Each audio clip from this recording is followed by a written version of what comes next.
여러분 안녕하세요. 이제 선거일이 열흘밖에 안 남았네요. 이번 주 금요일날 토요일날 사전투표 있잖아요. 여러분 그 사전투표율이 30%가 넘으면 민주당이 이길 확률이 높대요. 왜냐면 젊은 층이 투표 참여를 많이 한 거니까. 여러분 좀 후딱후딱 투표를 해주시고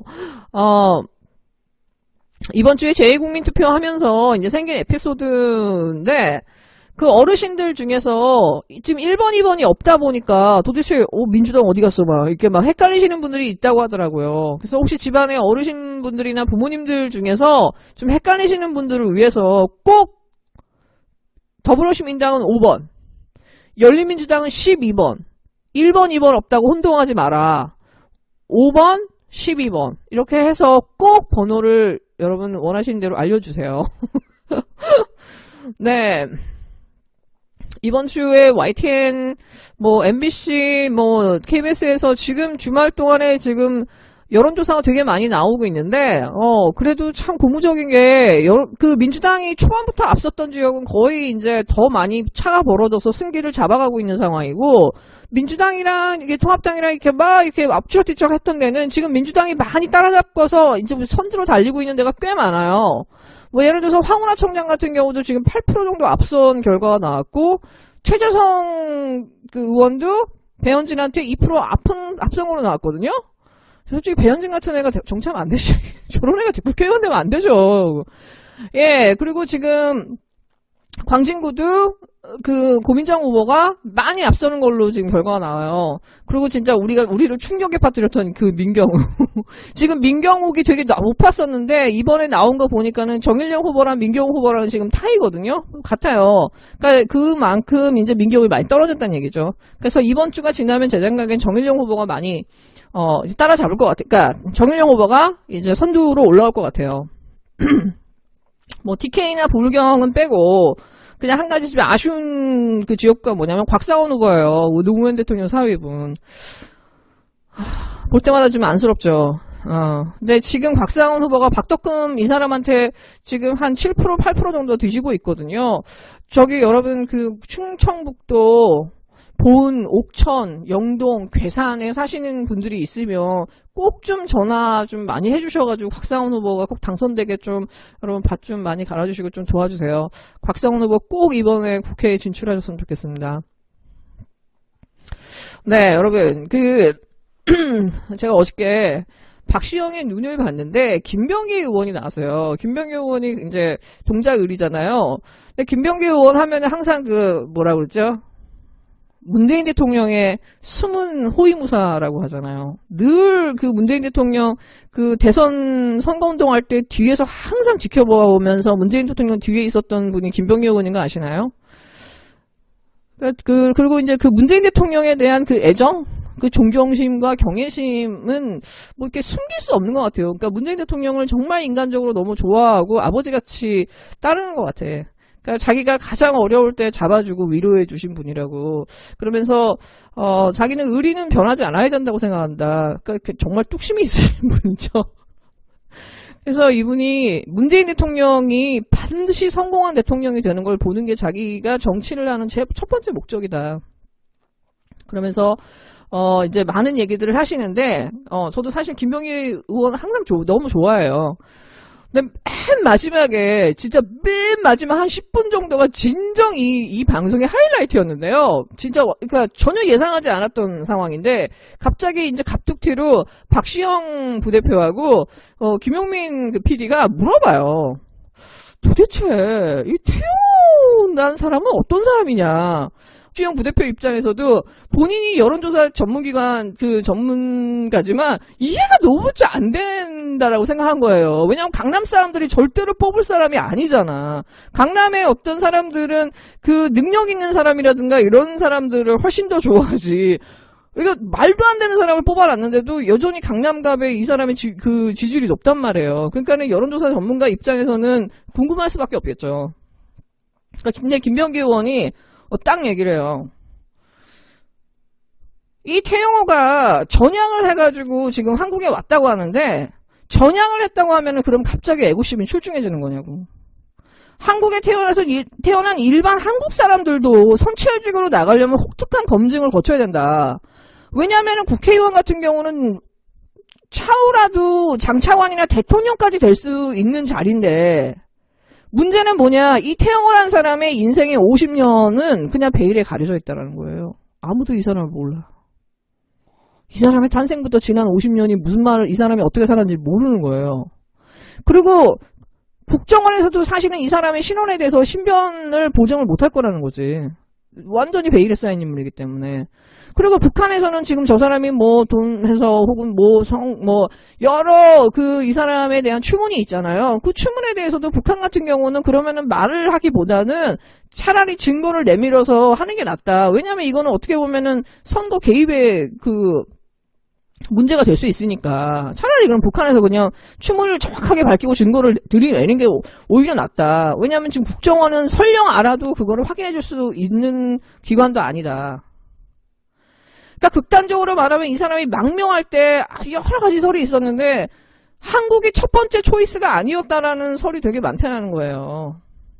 그러니까 이 사람이 결국은 탈북을 하고 망명을 해서 한국 시민이 되는 건 맞는데 대한민국을 대표하는 국회의원이 되는 거는 어쨌든 간에 검증을 신중하게 하고 그 검증은 되게 보수적으로 해야 되는데 지금 우리는 아무런 검증도 하지 않고 있다는 거지, 이 사람에 대해서. 혹시 10년이나 20년 후에 이 사람에 대해서 문제가 생겼을 때 그러면은 미통당은, 이 핑크당은 책임을 질 거냐는 거예요.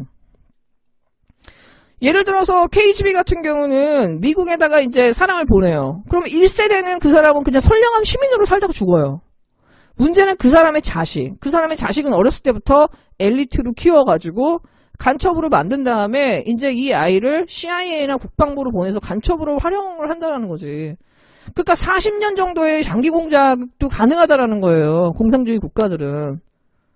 근데 문제는 뭐냐. 지금 이 태영호라는 사람이 어떤 사람인지를 이 사람의 사상이든 뭐든 어떤 것도 검증할 수 있는 툴이 하나도 없다라는 거예요. 그것을 검증해줄 기관도 없고. 또 이거 보고 폴도 깼어요. 아, 맞아. 태영호가 저런 사람이지.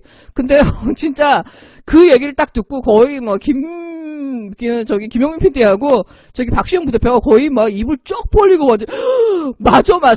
저 브라보 하면서 야, 저기 진짜 이 말을 아무도 해준 사람이 없는데 진짜 이런 말을 해줄 수 있는 정말 적임자가 나타났다고. 진짜 오늘 방송의 거의 하이라이트라고. 그러면서 동작구에서 승기를 잡은 다음에 강남갑으로 넘어가서 지원 유세를 하는 게 어떠냐고.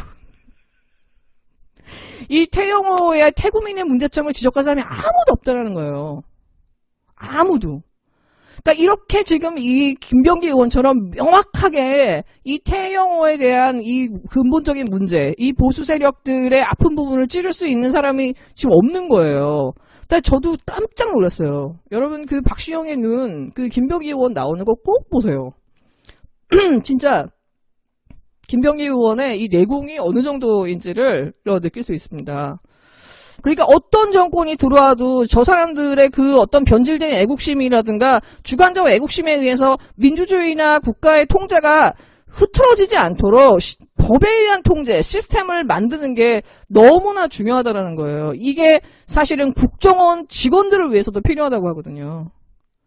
그러니까 지금 이 언론과 이 검찰이 협작을 해서 한 인간의 삶을 파괴하고 완전히 정권을 바꾸려고 했던 이 사건을 사실은 우리가 그냥 이대로 넘어갈 수는 없는 거고요. 유시민 작가 말대로 특단의 조치, 어떤 법에 의해서 이렇게 하지 못하게끔 아예 특단의 조치의 시스템을 만드는 게 너무 중요한 것 같아요. 21대 국회에서는. 그리고 주말이 지나면서 지금 이제 막 또 비례 막 싸움이 일어나면서 지금 이 한동훈하고 지금 채널A 얘기가 싹 없어졌거든요. 저는 이런 부분이 참 걱정이 돼요. 그러니까 지금 그 열린민주당에서도 이제 워낙 공격을 많이 받다 보니까 통선이 끝난 다음에 그러면은 민주당과 합당하는 부분에 대해서 전당원 투표를 한번 붙이겠다라고 지금 언론에 났는데 오죽이 마음고생을 많이 했으면. 그러니까 제가 보니까는 어제 오늘 해가지고 민주당 당원들이나 이쪽 분들이 저희 커뮤니티를 거의 점령하면서 완전히 그 열린민주당 때려잡으려고 들어온 것 같은데 이번 주에 저 최대한 자제하고 있거든요. 근데 그 열린민주당을 제2의 국민의당이라고 하면서 이렇게 열린민주당을 공격하는 부분은 사실은 민주당에서 절대로 하면 안 되는 거예요. 그리고 이거는 어떤 면에서 그 박시영 부대표가 계속 얘기하는 것처럼 이렇게 서로 그 두 개의 비례정당을 가지고 계속 싸우면서 갈등하는 모습이 결국은 그 무당층이나 그 비관여층이 봤을 때는 정의당이나 국민의당으로 갈 수 있는 가능성이 굉장히 높아진다는 거예요. 그러니까는 비례정당 사이에 어떤 그런 갈등을 접고 빨리 지역구에 올인을 하는 게 가장 좋은 거다. 그런 말을 하는 사람들의 충정은 알지만 그러면서 이제 김원총수나 이런 사람들에 대해서 간접적으로 비판을 하죠. 그러니까 저도 최대한 비례 얘기를 안 하려고 노력하고 있는 사람인데 열린민주당을 제2의 국민의당이라고 하는 거는 이거야말로 정말 망언입니다. 이거는. 한 번만 더 생각해보고 알 거예요. 지금 사실은 정의당에서 그 지역구 70개를 냈어요. 다 자기들이 당선될 수도 없는 데다가 알박기를 하고 있거든요. 소위 말해서 민주당 떨어뜨리는 거잖아요. 이렇게 정의당이 알박기를 하면서 민주당 공격하고 비례정당 공격하는데 어떻게 민주당은 정의당에서는 한마디도 안 하냐고. 문재인 대통령 도와주고 사법개혁하고 언론개혁하겠다는 이 새로운 정당에 대해서 어떻게 이렇게 할 수 있냐 말이죠. 열린민주당을 지지하는 사람들은 어떤 면에서는 민주당을 너무나 사랑하고 문재인 대통령을 너무나 사랑하는 핵심 지지층들이거든요. 근데 그 부분에서 도저히 이걸로는 안 되겠다고 싶어서 더 센 어떤 그 전투력을 갖고 있는 열린민주당에 마음으로 갈등하지만은 이성적으로 갈등하지만 마음을 뺏겨 버린 사람들이거든요. 그리고 여기를 지지하는 것이 훨씬 더 민주당을 위해서나 문재인 대통령을 위해서 더 낫다라고 이성적 결정을 내린 사람들이에요, 결국에는. 근데 이런 사람들을 제2의 국민의당이라고 몰아세우고 민주당의 배신자라고 이런 식으로 몰아세운다라는 거는 이거는 어떻게 보면 민주당의 핵심 지지층한테 돌이킬 수 없는 상처를 주는 방식이에요. 저는 왜 민주당에서 이런 식의 선거 방식을 선택했는지, 왜 이 같은 편을 때려잡는 방식의 이거를 마치 양으로 밀어붙여서 커뮤니티를 점령하는 방식의 이 선택을 했는지는 제가 도저히 이해가 안 되는 거예요. 이렇게 해서 민주당이 두석, 세석을 더 가져갈 수 있다 그러면 차라리 그 힘을 정의당한테 지역구를 포기하라고 하든가 지역구에 올인하는 게 훨씬 더 좋고요. 사람들이 편하게 자기가 원하는 대로 하면 돼요. 이미 생긴 당이고 이미 지지율이 10%가 넘긴 당이에요. 합치면은 둘이 합치면 40% 넘잖아요. 첫 번째 이 미래한국당을 능가하기 위해서는 30%가 넘는 그 비례정당이 나와야 되는데 이미 둘이 합쳐서 어떤 여론조사를 봐도 30%는 넘잖아요. 보통 40에서 45%가 나옵니다. 그러면 얼마든지 시너지를 발휘해서 이 파이를 키울 수 있는데 우리끼리 이렇게 흔들게 되면은 결국은 중간에 있는 사람들은 이렇게 싸우게 되고 중간에 좋아할 사람들은 그 위통당이랑 정의당이에요. 저는 왜 민주당이 쓸데없는 힘을, 왜 더불어시민당이 쓸데없는 힘을 여기다 쏟는지가 이해가 안 되는 거예요, 도저히.